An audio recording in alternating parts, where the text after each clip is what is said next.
My heart just continues to absolutely break for the people in California who are basically going through Armageddon right now. I mean, it looks like hell on earth out there.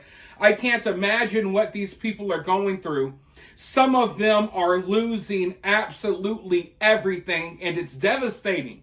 It's devastating even for me to watch from all the way across the country.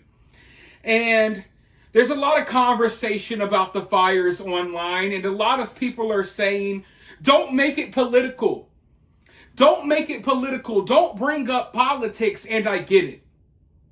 I get where some people are coming from when they say that, because we want to focus on the human beings, because we're all human beings no matter who we vote for. We need to focus on the human beings and getting them help. I get it. You don't want the conversation to be clouded with political disagreements and arguments and debates. I get it. But at the same time, when I see people saying, hey, don't make it political, don't bring up politics, I know in the back of my mind that by not bringing up politics, what you're doing is you're letting people off the hook. You're letting the politicians off the hook that caused this catastrophe to happen. Ladies and gentlemen, this is not a random tsunami. This is not an earthquake. This is not a tornado. This is a fire. And yes, fires happen, but fires can often be prevented. Or at the very least, they can stop them from being as bad as what we're seeing right now in California. And the reality is that politics is what got us here. Refusing to supply these areas with the adequate amount of water because of environmental reasons or saving fishes or whatever the hell woke nonsense they got going on, that is what has caused a lot of these areas to be dry, right? Not to mention, you got them cutting funding to the fire department.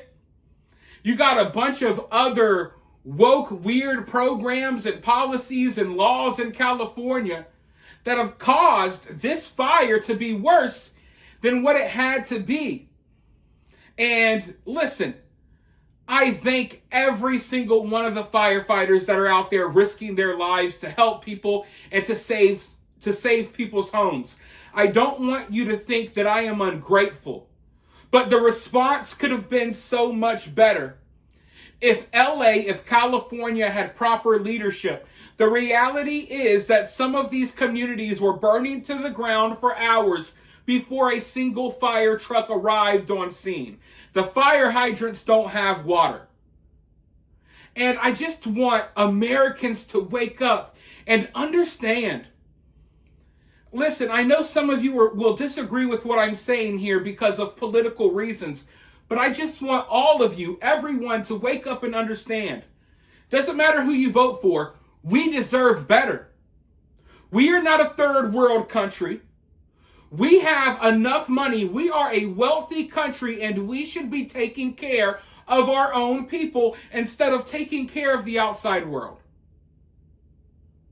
When our own people need it the most, they get nothing. Meanwhile, the whole rest of the world is depending on us, and we're taking care of everyone everywhere else. It doesn't have to be that way. It doesn't have to be that way. Not here in America, maybe other places, but here in the richest place on earth, we should have the top of the line equipment. We should have plenty of firefighters. We should have everything that we need to ensure that things like this don't happen. There's no excuse. Not here in America. When we're sending billions of dollars overseas every other day, there's no excuse why our fire departments don't have the funding and equipment that they need. There's no excuse why they're not doing the controlled burns and the things that they need to do in order to cut costs. We have enough money. But, I'm watching these interviews from people on the ground, and I get a sense that this has been a huge wake-up call for some people. Some people have been slapped out of their stupor in California, and they realize, hey, maybe I shouldn't be voting for my own destruction.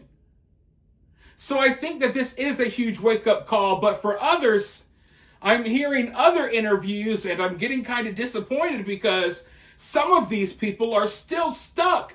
They're still brainwashed. Their homes are burning down around them and they still don't realize, they still haven't put two and two together and realize that a lot of the woke, whacked out, freaking leftist policies in California caused this. I want you to watch this interview really quickly.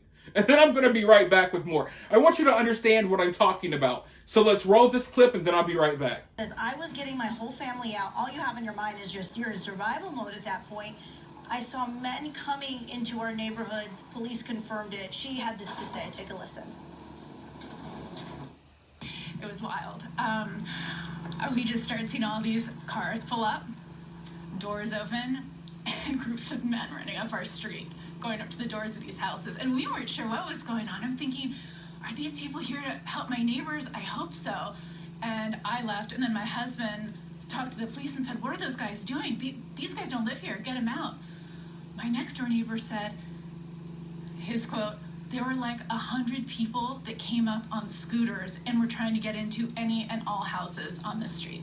And did you physically see police officers stopping them? I didn't, but it's not to say that they weren't. It was so incredibly chaotic, and I was so worried about my big family and getting them out of our old tinderbox of a house that I was just focused on them first. It was wild. It was so wild. It's just like cars were pulling up and a group of men were jumping out of the cars and robbing people's houses, breaking into people's homes. You see that? And then you wonder why California is burning. I'm not trying to be mean here, but that's why. People like that are still stuck in delusional fairy tale land as they're literally trying to save their families from a burning fire. As their home is burning down around them, they're seeing groups of possibly immigrants, who knows, groups of people hopping out of vans, hopping out of scooters, robbing people's homes, breaking into her neighbors' homes, and she's just like,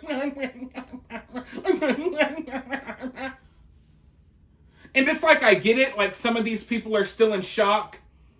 I understand that, you know, in the heat of the moment, in the spur of the moment, you're not always going to see the reaction that you expect from someone, but I don't expect someone to be smiling, cheesing, every single tooth showing, smiling from ear to ear, giggling, kikiing, and ha-haing as she talks about her home burning down, while freaking thugs are running around robbing her neighbors' houses.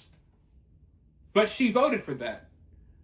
She hasn't connected the dots yet and realized, hey, maybe I'm the problem.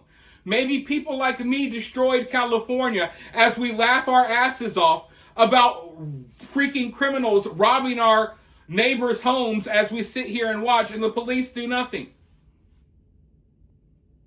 So it's like, part of me is like, I really hope that California wakes up. And listen, I know there are plenty of people in California that ain't with all the woke nonsense. I'm not talking about y'all. You know what I mean? If it don't apply, let it fly. I'm talking about the weirdos. We all know who we're talking about. I'm hoping that some of these people will wake up, and I'm sure some of them are, but others, like this lady, they're still in La La Land. Literally in La La Land. The light bulb has not turned on upstairs. She is gathering her family and kids as her home and an entire community burns down, as thugs are running around up and down her street, carloads of them, breaking into people's homes and stealing everything, and the light bulb has not flicked on yet. Sad. It's sad to see. But there are hundreds, if not thousands, of people like her all throughout California. So I'm hoping that, you know, some good will come out of this eventually, at the very least. I'm hoping some people wake up, but then again, this right here doesn't give me any hope. But you let me know what you think about all of this down in the comments below. While you're down there, hit that thumbs up, hit that subscribe, ring that notification bell, and remember to always remain opinionated.